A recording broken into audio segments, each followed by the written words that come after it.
Thank you everyone for joining and welcome to this panel discussion. With a bit of a surprise, we invented a title for it.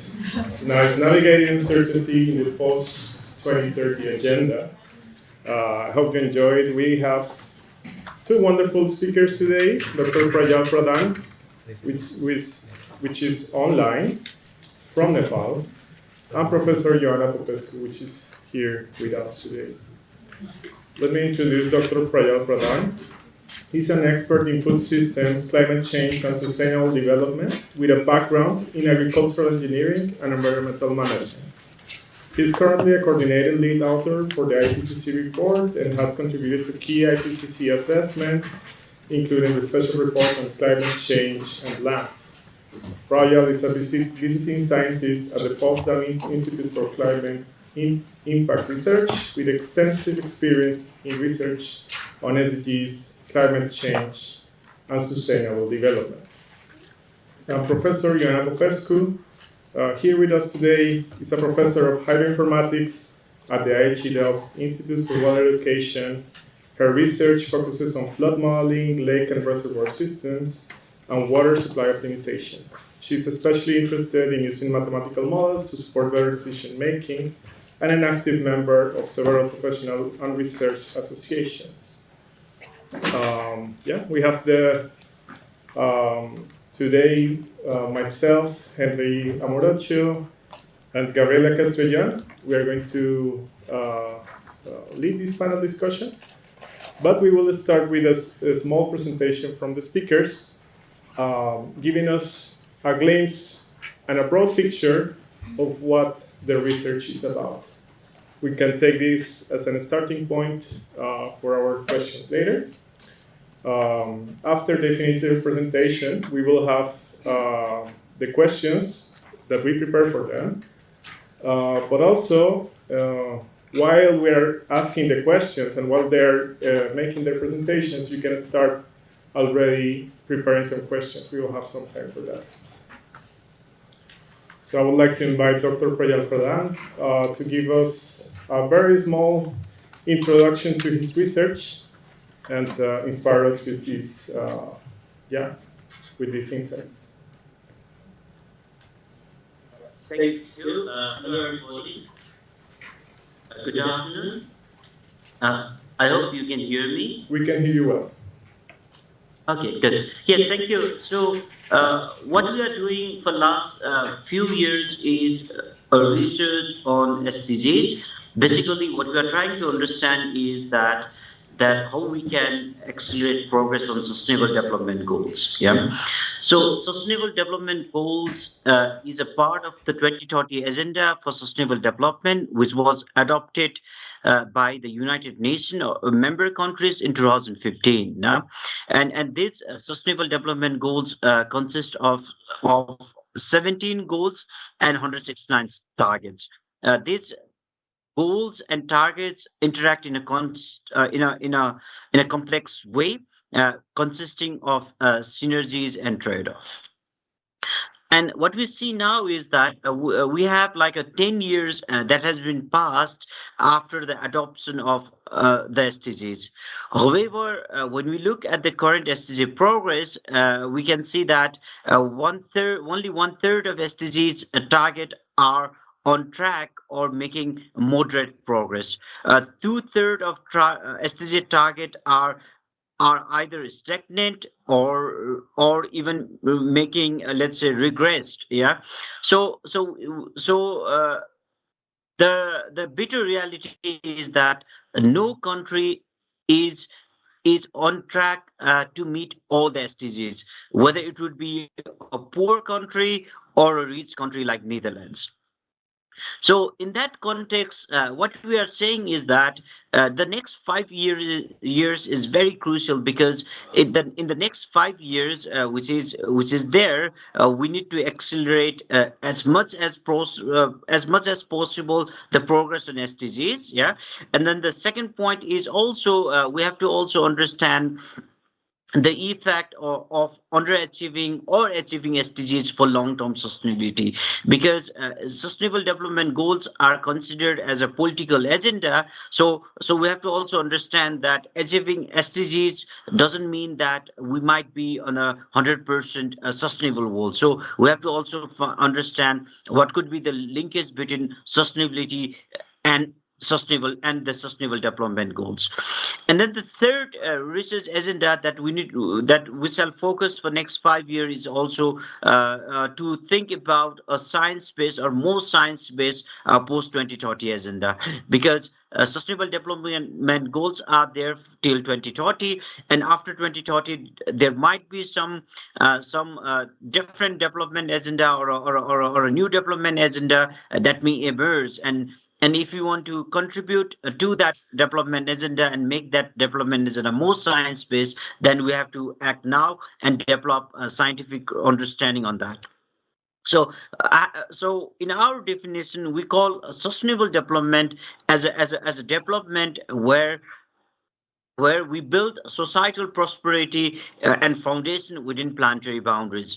Because what we can see is there are certain countries or share of population which lack societal prosperity and foundation. For example, there is issue of hunger, undernourishment, there is issue of poverty, access to sanitation, energy, and so on. But on the other hand, there are certain section of population and countries which consumption and lifestyle transgress planetary boundaries. So we need somewhat converge towards a safe and just just operating a space to be in a more sustainable world. And in that is regard, in our research group, we apply threefold research approach that consists of quantitative analysis, qualitative analysis, and knowledge co-creation. In terms of quantitative analysis, we focus on analyzing existing database, like an empirical database, mainly focusing on looking at synergies and trade-off among SDGs, but also doing other types of modelings, for example, using ISTG model, or looking at food system and land use modeling. But when we use empirical data set, sometimes it is very hard to explain the mechanism behind behind the explored or observed relationship. And in that context, we also applied qualitative analysis. Mainly, when we talk about qualitative analysis, we do literature analysis and policy analysis and try to understand the mechanism behind the SDG interactions, or the reason behind synergies and trade-offs. So what we do is, like, we supplement our quantitative analysis with qualitative analysis to understand the mechanism. However, what can happen is that there might be emerging knowledge, and also there are also a lot of knowledge with experts and local and indigenous people. And in that context, what we also do is, like, we co-create knowledge together with our stakeholder, including experts. And we combining these three approach, like quantitative analysis of empirical data set, qualitative analysis of literature and policy document, and knowledge co-creation of various type of stakeholders. We are contributing to this three research agenda, which is about prioritizing SDGs, understanding effect of underachieving SDGs, and also let's say co-creating or contributing to co-create post 2030 agenda. So I would like to stop my intervention here, and maybe I can explain these threefold approach further during our discussion. Thank you. Thank you, Dr. Pradhan, for this inspiring introduction and for setting like a framework for our discussion later. I would like to invite Professor Joanna Popescu to give us her insights about her research. Thank you very much. Thank you for inviting me. It was a pleasure to be these days with you and to attend some of the presentations and to see your work, which is wonderful. Well, thank you also my previous speaker for giving you such a long insight on the SDGs, because I'm definitely at the other end, not and the ones working with whom I work know that I'm not doing that, but maybe they will be surprised. I will tell you that I have done something with SDGs, but definitely not to that extent. So my work is mainly about physically based modeling, representing the processes from the real world into the digital world, trying to optimize and support decision makers. So we are looking at different phenomena like flood and droughts, reservoirs, here and there to water quality, and trying to see how best to use the water resources, to optimize the use of water resources for the better use. But it happens that I have been part of a scientific committee of what is called World Data Systems. That's a collection of repositories, and in that committee I was looking at the citizen science way of collecting data for SDGs, specifically for SDGs, and I was also interested, and I'm still interested, for my own country on how SDGs are achieved and how they are done. I was doing some studies specifically for SDGs for energy, so maybe you are surprised now that I do know something about the SDGs, but my main work is not about the SDGs. And when I was invited here, it was about going from uncertainty to resilience, and definitely we can go from uncertainty to resilience by considering the SDGs. Thank you.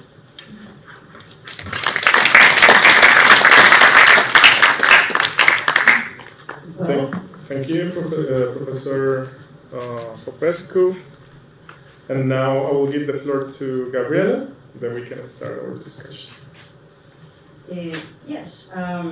So the first question that we have today, we're trying to now use this question as an opportunity to combine our speakers' different expertise. So I think it's going to be very interesting.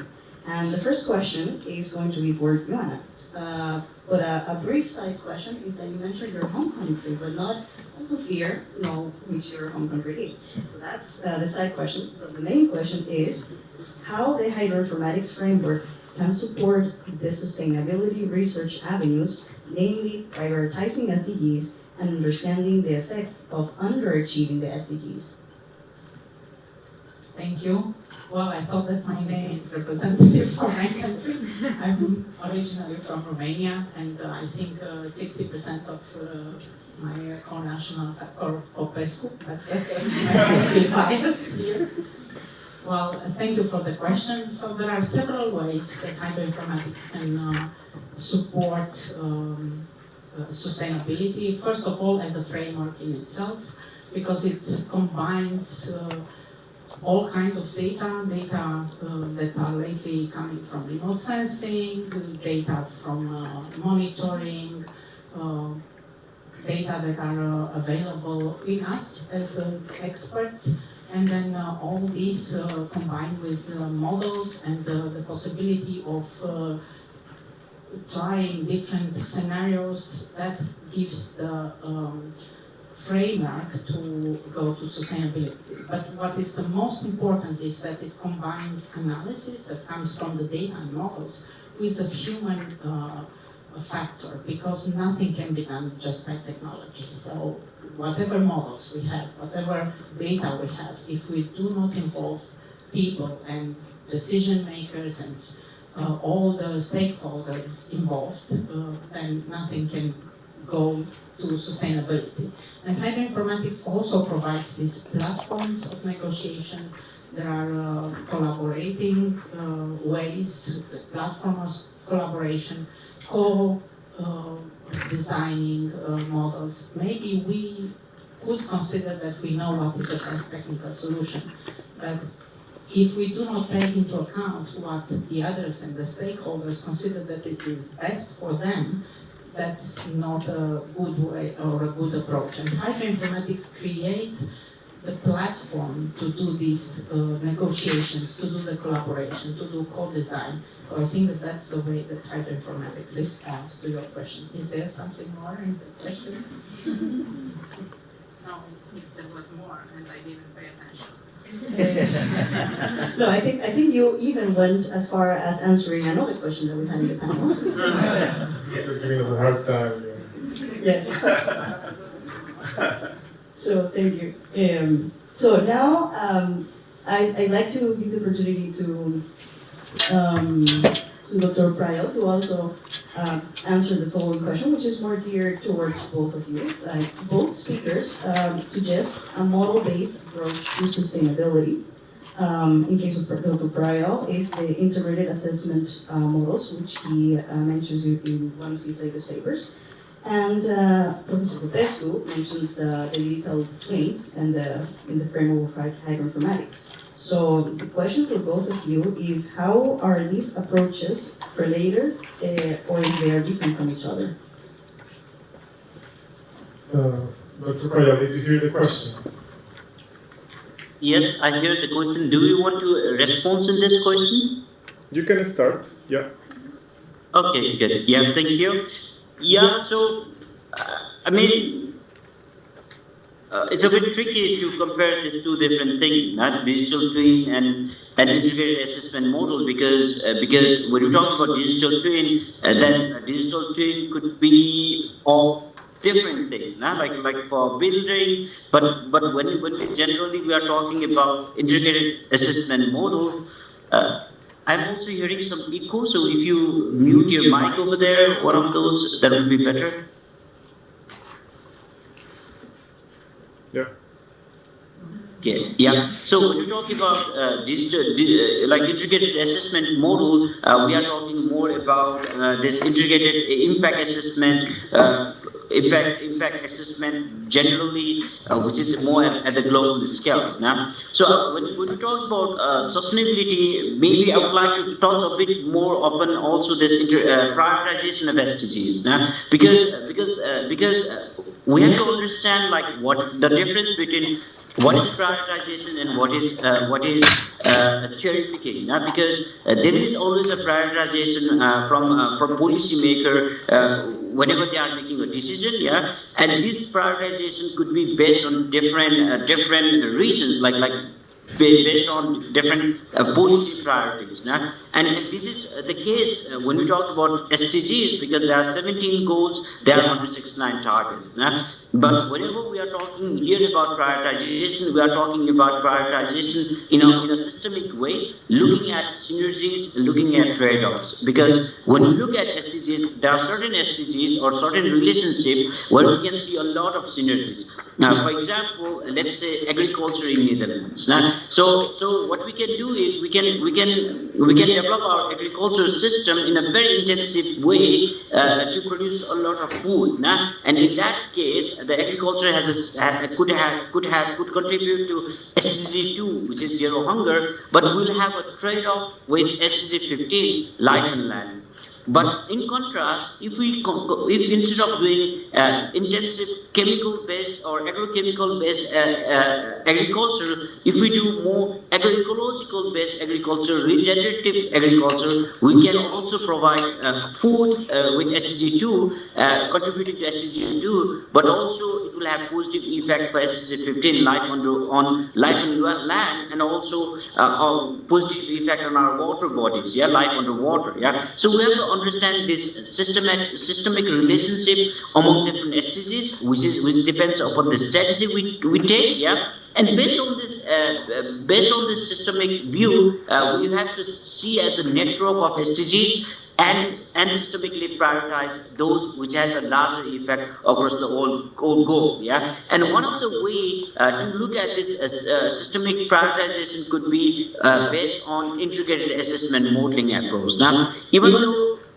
when we talk about integrating assessment model, what we can see is there is a long history of integrated assessment model, mainly from climate change community part. Now, most of the models are developed to understand the impact of climate change and also to understand the different mitigation strategy of climate change. Now, but recently there are also these integrated assessment models are also developing or emerging further beyond the climate change issue, looking at broader sustainable development issue. Yeah. However, what I need to emphasize here is that I don't see any one model there to look at all the SDG at the moment. Even those most advanced integrated assessment model that has been used to talk or to explore sustainable development goals is not able to capture all the SDGs. Now all 17 SDGs and 169 targets, and that is one of the current issue at the moment. Let me stop here for now. Thank you.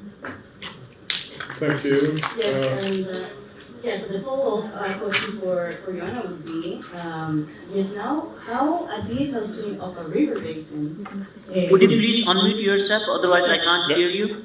Done. So, can you hear us now, Gabriela? Yeah, okay. So, it's complementing the comprehensive answer that Gabriela has given us. Now I would like to hear your point of view about how digital twins of a river basin can be used, or if they could be used as integrated assessment models. Thank you. So first of all, I wanted to say that both modeling approaches have their own value, and their scope is very different.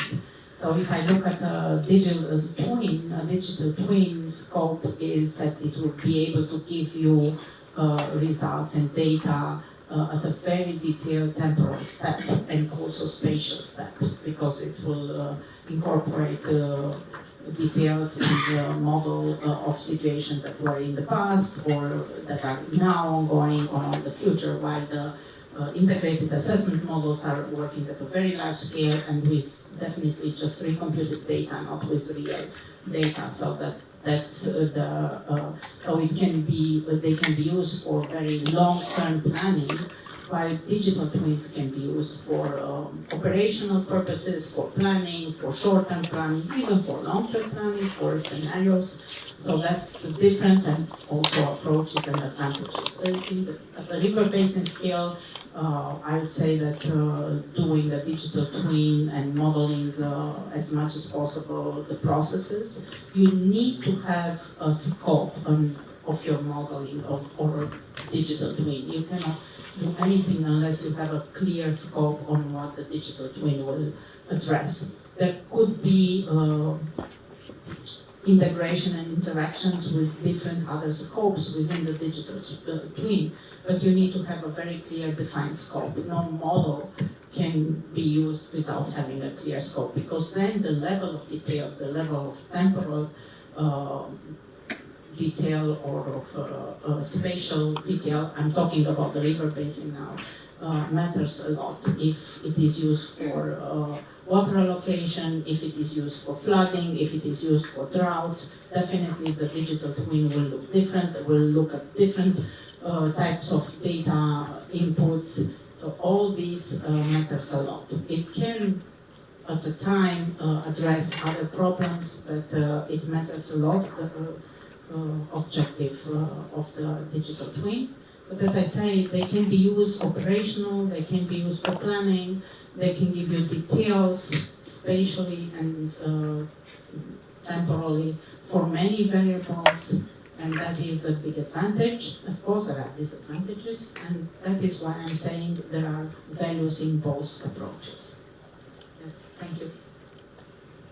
Well, I for sure can ask you a lot more questions about digital twins. I think I agree with your definition, but that's out of the scope of this panel. So let's continue with the next question. That is actually about all of this technology that we have. If we have different types of models, different types of approaches and frameworks. So with all of these technologies, why have we failed to be on track to achieve the SDGs? And what can we do differently for the Post-2030 agenda? And actually, this is a question for Dr. Prajal. Thank you. Thank you for posing this question. Yeah.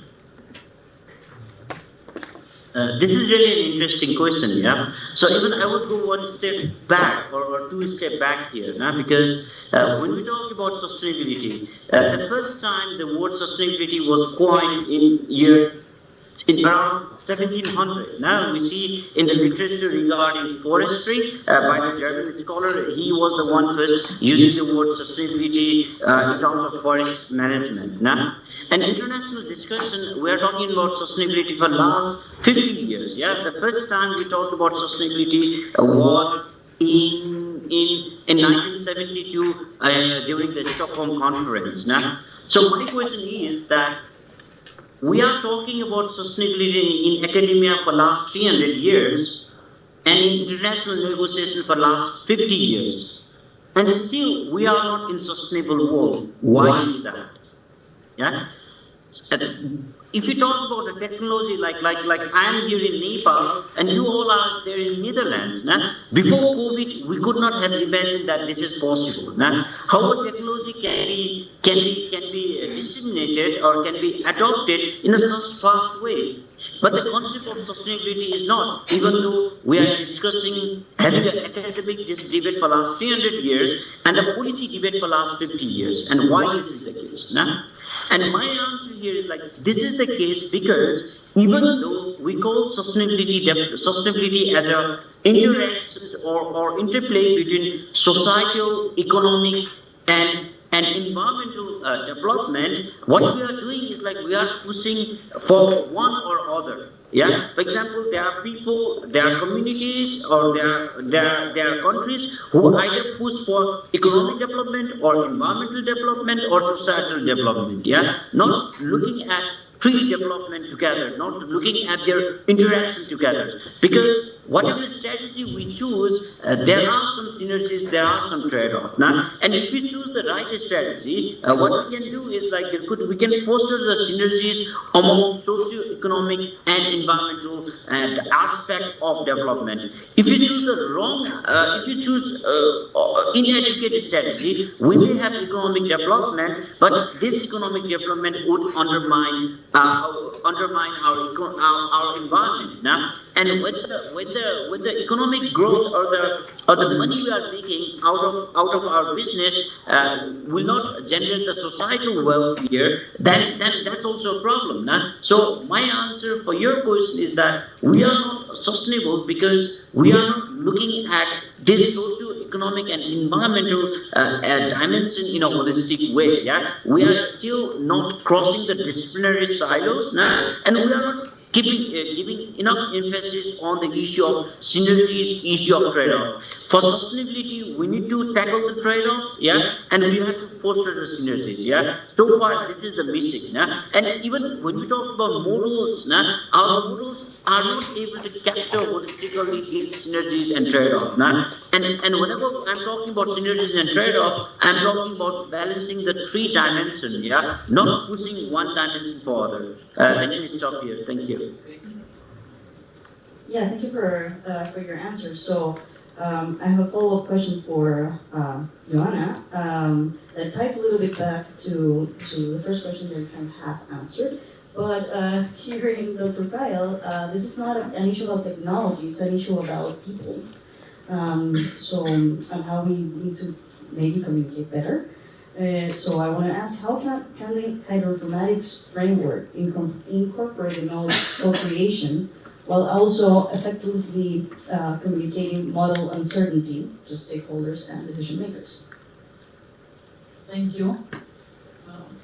I think that it needs to be an iterative process and it needs to be proper communicated. Just to relate a bit to the previous speaker about the SDGs, many of them are defined initially and with all the indicators defined at very high levels. And as you go in a country and you go on different services, they are not used with the vocabulary, they do not understand what all the indicators are, so there is a need for a lot of communication. And those indicators might not resonate with their daily work.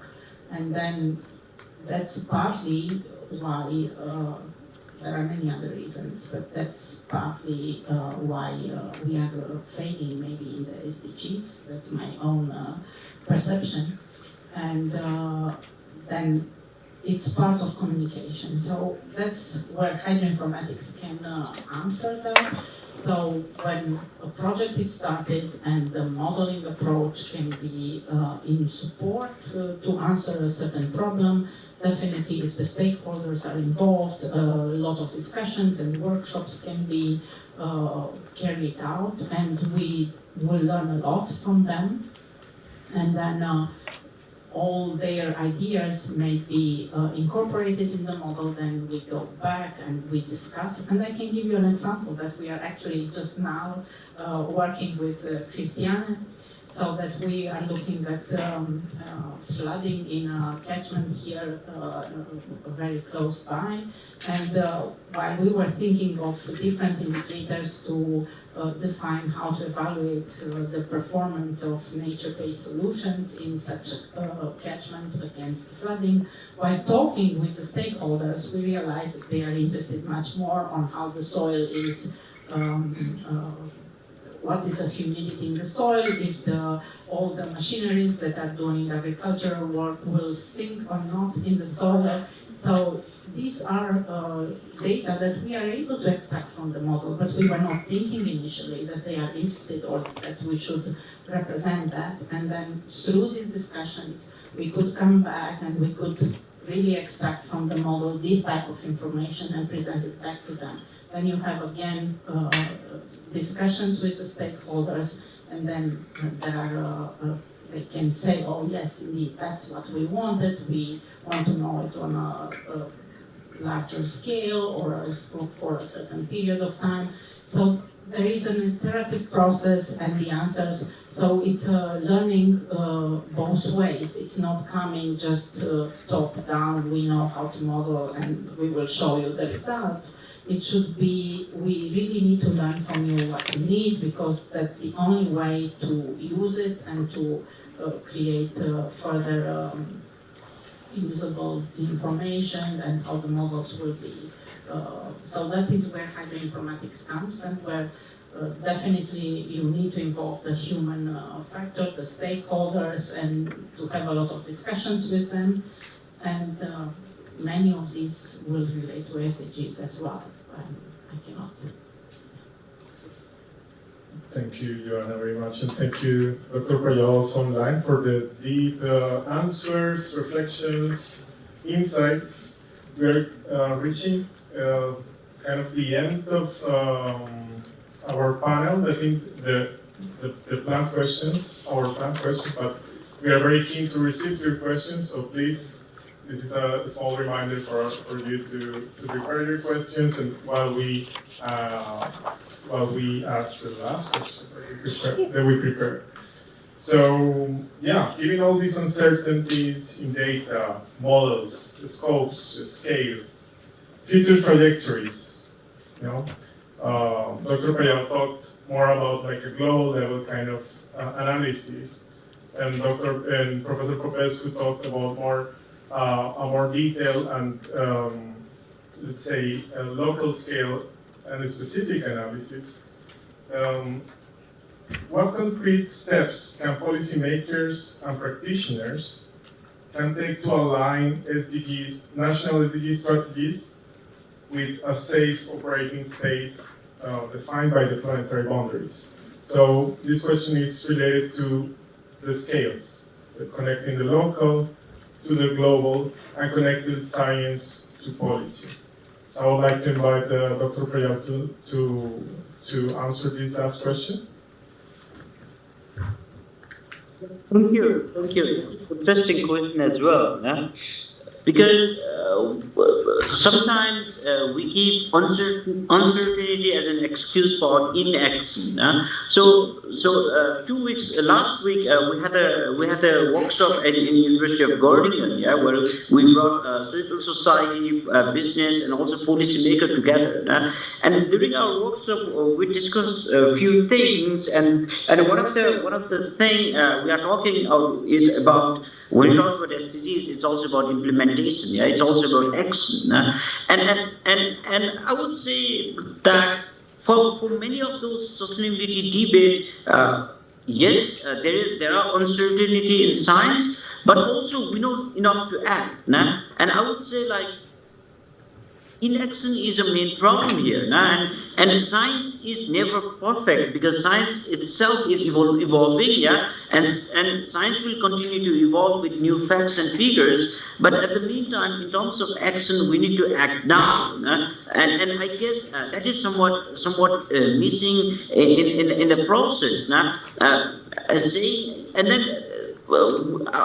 Yeah, I would say like in certain aspect we know enough to act, but we are not acting on that, and often we are acting on a wrong direction. Yeah, for example, in terms of climate issue, there is no other option to phasing out fossil fuel. Yeah, we need to promote renewable energies, which is associated with SDG 7. Yeah, in terms of agricultural practices, we have to figure out more sustainable agriculture practices, and also we have to think more and more on demand side management. Now, there are several things there are there at action, so which could be acted. And there, like I would like to touch upon two things because this is also sometimes this chicken and egg problem. Because what we see is that the first thing is often there are individual can also do some action. Yes, that's right. Now, certain things can be done at the individual level, and if all the individual act, then a lot of things can be changed. But that is more like a very local level actions. One example would be like to eat more sustainable and healthy diet. Yeah, I would like more plant based. Yeah. And limiting the consumption of animal source food. Or that could or reducing food waste. Yeah, that could be a one action a individual can do. But while saying that, we all are also bounded by our environment. Yeah, which is our environment, which is mainly defined by the policy landscape. So somewhat there should be the two-way interaction, like a top-down and a bottom-up approach, and need to be interacted over there. Individual can do certain action, but the policy or the bottom up policy development need to also create an enabling condition for the bottom up actions. And in that context also there are enough knowledge, there are enough things we can do to act. So one of the main conclusion that we did in our sustainability workshop last week was we need to act now, and then there are enough information to act. I can't tell this concrete on this action, yeah, but we can find a lot of literature for local action and also global actions. One of the example would be the Global Sustainable Development Report published in 2023, which also talked about 6 different transformative actions which could be implemented. So there are enough information, even though this information or this knowledge is uncertain, this is enough to act at different sphere. Yeah. So let me stop here. Thank you. Thank you, Dr. Pradhan. And then let's hear from Professor Popescu. You need to unmute yourself so that I can listen to you. Yes, sir. Thanks, Dr. Pradhan. Now we would like to hear Professor Popescu's final response to the same question. Yes. Well, thank you. Well, what I can say is that I definitely don't know why are we failing, but I'm thinking that we are not flexible enough in the way that we consider the indicators for the SDGs. And I will give you an example. When you look at SDG 13, the key indicators to evaluate if the hazards are well defined is the number of policies. But what type of policies there are in a certain country, how are these policies defined? Each country understands and have different policies, and how to count them, how to account for them for those who are evaluating if the SDG is achieved or not is very difficult. So we should be flexible in redefining these indicators, and then maybe we will not be failing that SDG in certain countries. It's just that our understanding on how the policies are defined is very different from one country to another. So we, as the process went on, we need to look on how these indicators are evaluated. And we also need to understand that for certain countries, certain SDGs are much more important than the others. And to my knowledge, that these are defined by its 3 levels, level 1, 2, or 3, and each country defines on which level they want to situate themselves and which SDGs are more important than the others. And of course that we cannot achieve all the SDGs for all the countries in the same way, because the problems that a certain country has are very different from another. So we are not even able to truly compare, because they are not comparable SDGs. And also they are influencing each other, as it was mentioned here. So those that are looking at food might be detrimental to environment or to energy, and even there we need to be flexible. Apart from this flexibility, we also need to be much more clear on what an SDG means, to have a much more communication. And here is where hydroinformatics, I will bring it back. It can create visualization of how much uncertainty is when you make graphs and you show uncertainty bounds. There is a strong visual impact and a different understanding of those looking at the graph. So that's also helpful. So I hope that I answered. Yeah, well, thank you very much to our speakers for answering our questions. And now we have a bit of time to open the floor for questions from the audience. So we'll do something. I'm going to have to run around with a microphone. So, oh, we have that. Great. I have to run around. I'm just sorry. Okay.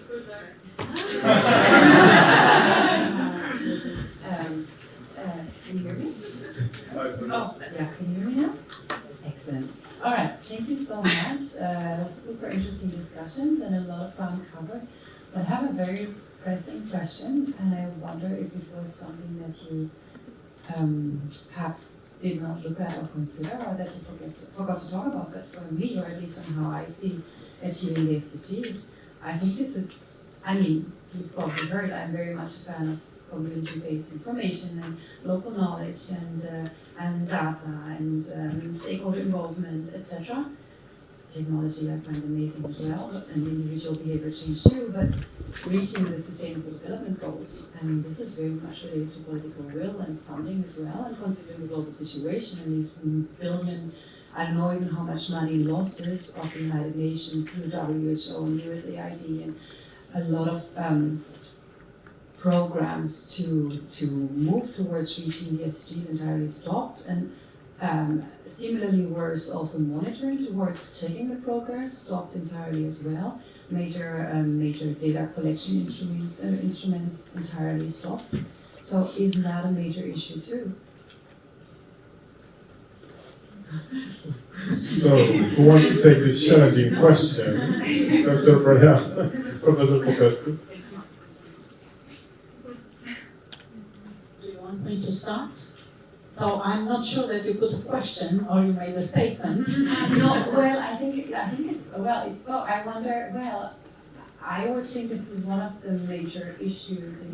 But maybe you want to. Maybe what's your perspective? How do you see? How does it affect your work, etc.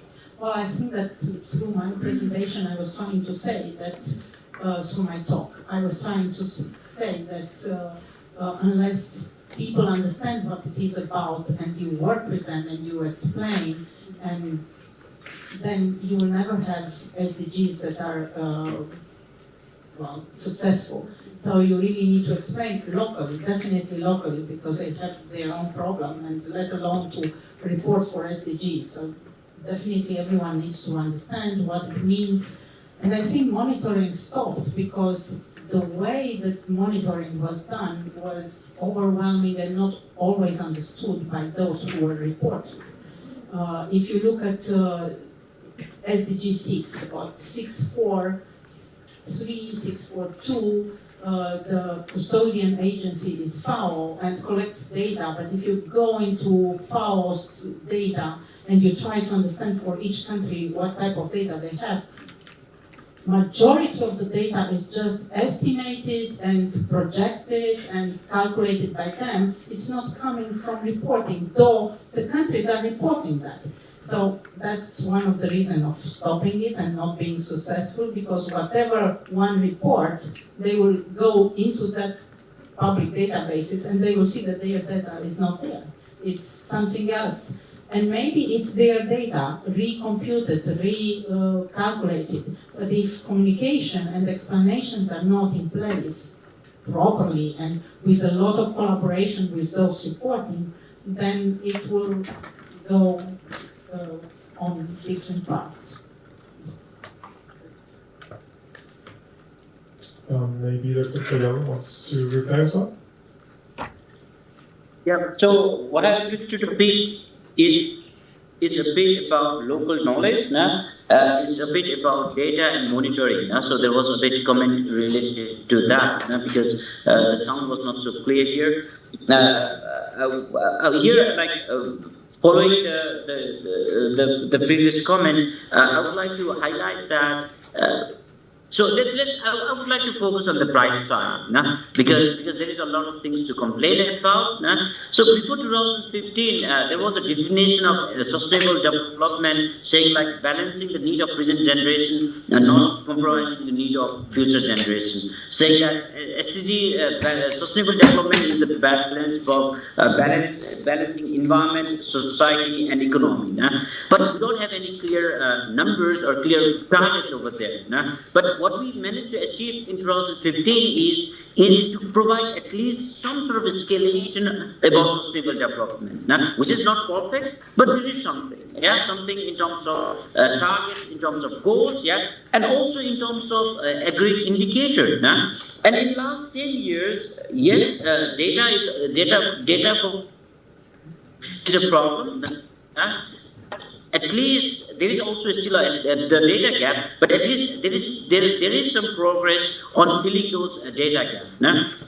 And even if you look at the data used by different agencies, so our research also shows that which data use matters. For example, when you talk about data for SDG monitoring, we can see that obviously there is a United Nations database, which has periodic update coming from different custodian agencies. FAO is one of them, but for different SDGs, different SDG targets, there are different custodian agencies. And there is also this interagency expert group, which is responsible to define, to agree certain, let's say, agreed indicators and the indicator framework for certain SDG targets.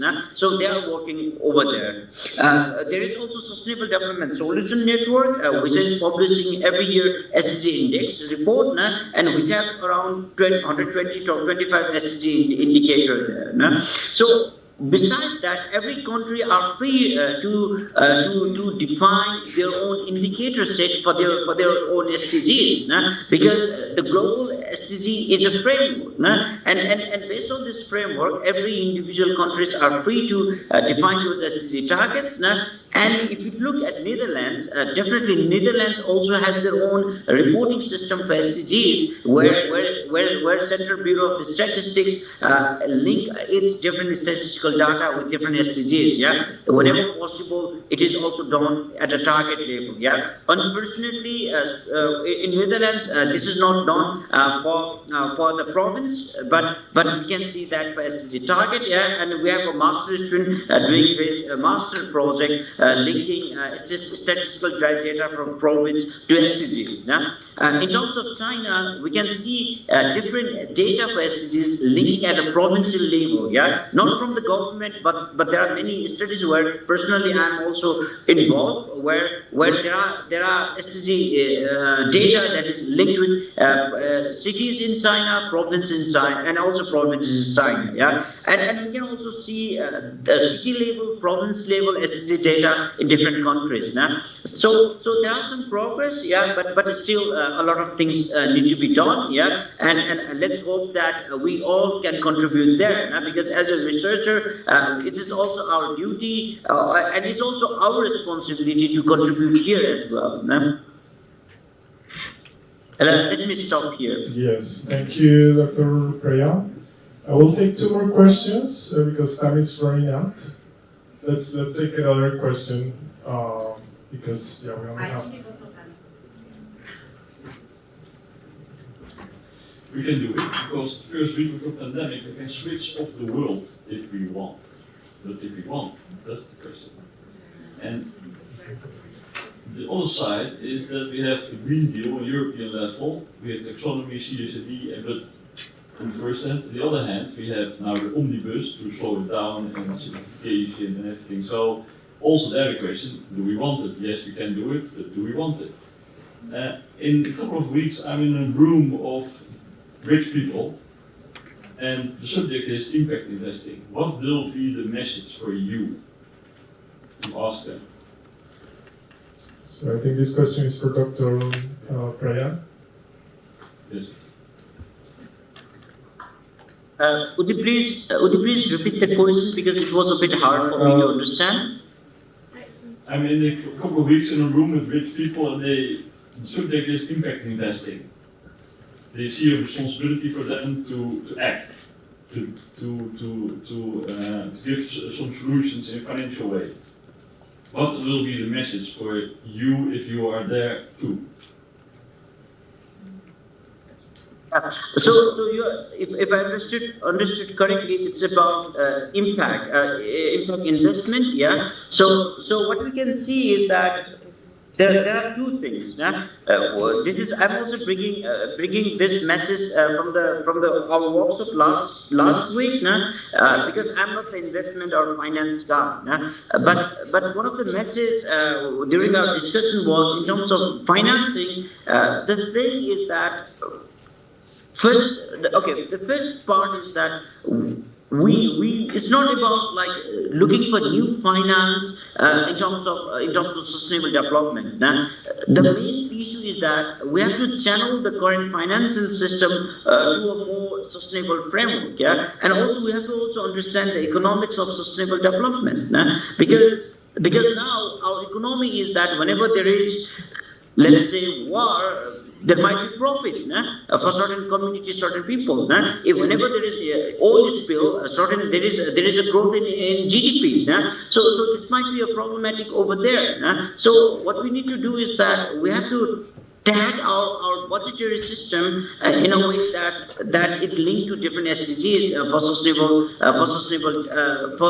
let's say to make a progress on sustainability, to make a progress on sustainable development. There are countries like in Nepal, like what government do is like every budgetary spending or budget is tagged with different SDGs.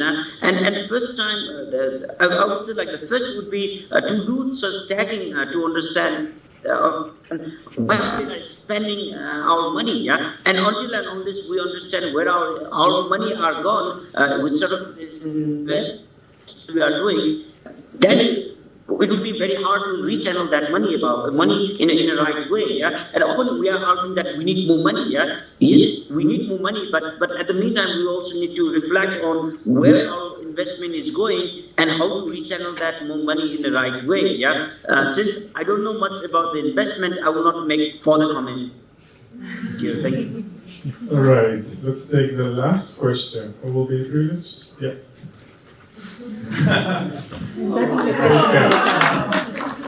Very much. Perfect, thank you.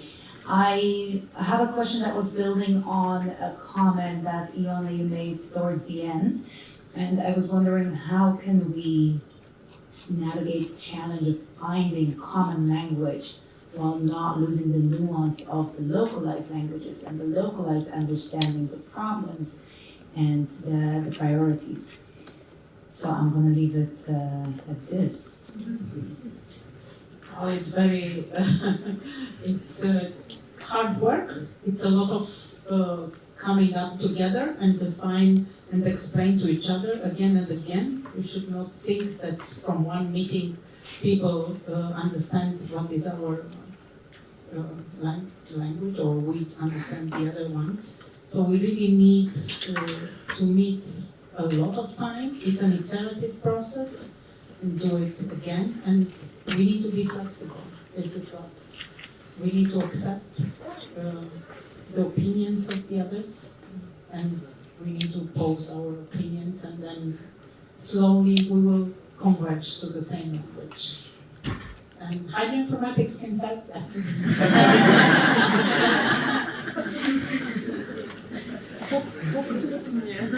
Well, thank you very much, Prajal and Professor Popescu, for this very interesting and insightful panel. And thank you for the. Second, can I also address this question? Absolutely. Sure. We have a minute.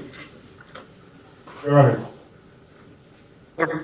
Okay, so my take here is that we need to be transparent and honest, nah? Because sometimes we try to communicate with each other, but without understanding other people's position, putting our own personal interest first, yeah?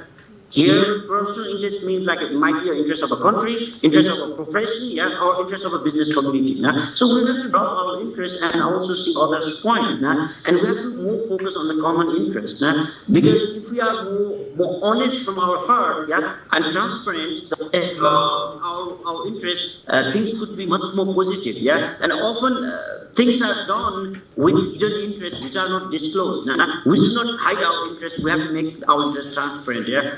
Otherwise, whatever we do, yeah, even we talk a lot, yeah, it will be more like a how we call this this game, yeah, where we try to deceive each other, yeah. So we need to be honest, yeah, and we need to talk, yeah, and we have to disclose our interests. Otherwise, it will not work. Well, thank you very much, Dr. Prajal, and thank you, Professor Popescu. I think this concludes now our panel. I'll give the floor back to Katrina for closing remarks of the session and of the first day of our symposium.